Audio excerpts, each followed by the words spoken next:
crazy thing about a coaching search for a team like this is that there's two completely polar extremes of the type of player you'll be coaching. Good morning to you. Good Thursday morning. I'm Dejan Kovacevic of DK Pittsburgh Sports. This is Daily Shot of Penguins. It comes your way bright and early every weekday. If you're into football and or baseball, I also offer daily shots of Steelers and Pirates in the same place that you found this. I guess you could call this days 1, 2, or 3, depending on your count, of Kyle Dubas' search to replace Mike Sullivan.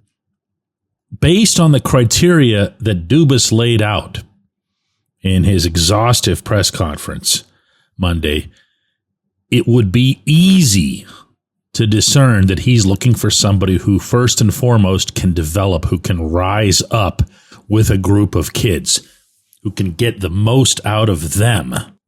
And all of that sounds good up until you consider that they've also got to deal with these people named Sidney Crosby, Evgeny Malkin, Chris Letang, Brian Rust, Erik Karlsson.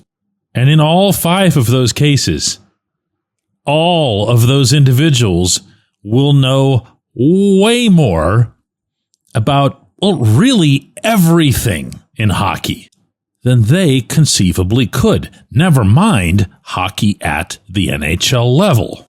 So you can cite examples, as Dubas did the other day, like Spencer Carberry in Washington. Carberry has a bold demeanor about him. He has an authoritativeness just about his presence, certainly for a younger guy.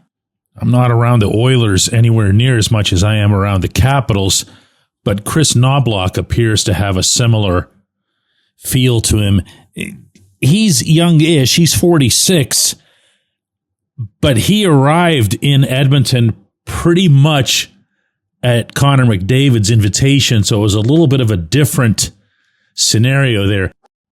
Knobloch knew that he was going to have the backing of the team's captain and best player and generational talent and everything, and on top of that, Edmonton went and added Paul Coffey to the staff. So whatever you were missing from a perception standpoint, from a locker room standpoint, with the one guy potentially, all he has to do is point over to one of the greatest defensemen who ever lived and say, well, yes, he agrees with me.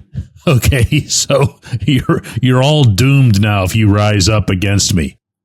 If there's a positive from Dubas's point of view here in having to find this type of coach, it's that the players that I've mentioned to you, and it really goes beyond that, other guys, leaders in the room, so forth, Ricard Raquel, Kevin Hayes, others, these are not difficult people to get along with. These are not difficult people to try to get motivated. Now, you might roll your eyes when I say that just because you're thinking of Karlsson. Karlsson doesn't lack motivation. Karlsson, since he's come to Pittsburgh, has lacked fit. And I'm not going to go over that again in this episode. But it's very, very different. For the rest of these guys, there's going to have to be a sell job. There's going to have to be a period. There's going to have to be some meetings that are away from an ice rink. There's going to have to be dinners. But I'm not telling you anything that wouldn't be the case no matter who they bring in. They could bring in like Joe Retread, like a Tortorella or a Boudreau, and the same thing would apply.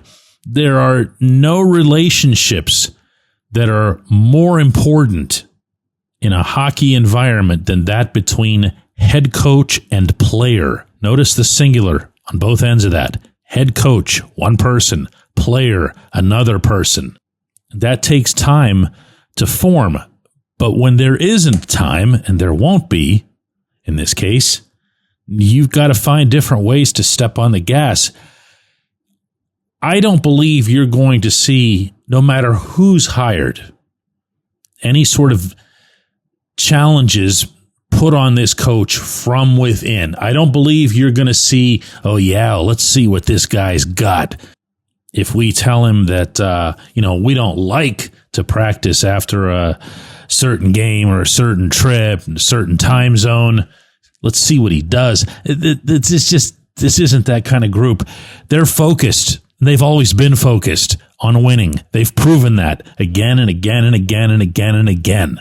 Have they had issues with Sullivan over the years? I mean, I'm sure that they have. But here's the thing.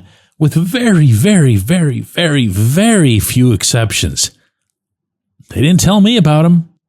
That's not normally how these things go. When the Steelers have had issues with their coach, I'll hear about it. When the Pirates have issues with their manager, I'll hear about it. Didn't hear about it regarding Sullivan. Again, hardly ever. So does that say something about Sullivan? Sure it does. Does it also say something about those players? Yeah, I think it says that too. So when these players reconvene or when they're again available for interviews, I strongly suspect what you'll hear are all of the appropriate platitudes for Sullivan and a whole lot of let's get going with the next guy. When we come back, J1Q. This episode is brought to you by Bet Online, your number one source for all your summer sports needs this season, from Major League Baseball, golf, NHL, NBA playoffs.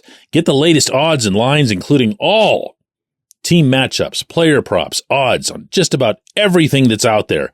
Head to the website today or use your mobile device to get in on the action. Bet Online, where the game starts.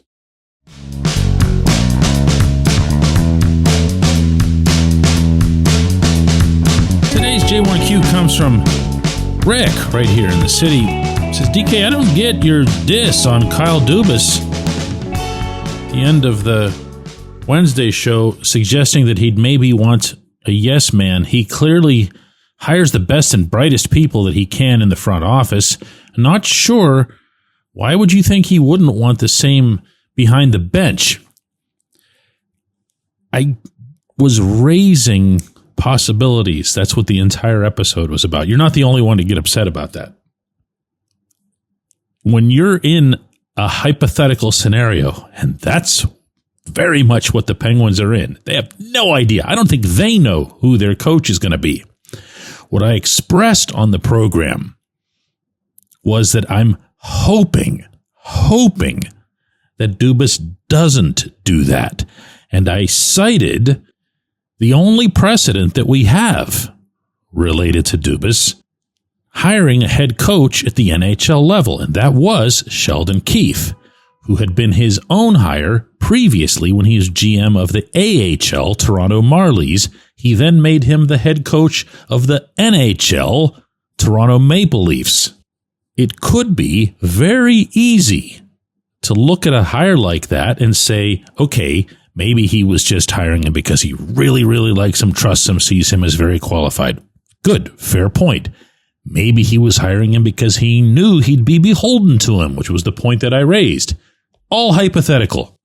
Also, all plausible. Also, all things that we really couldn't definitively disprove.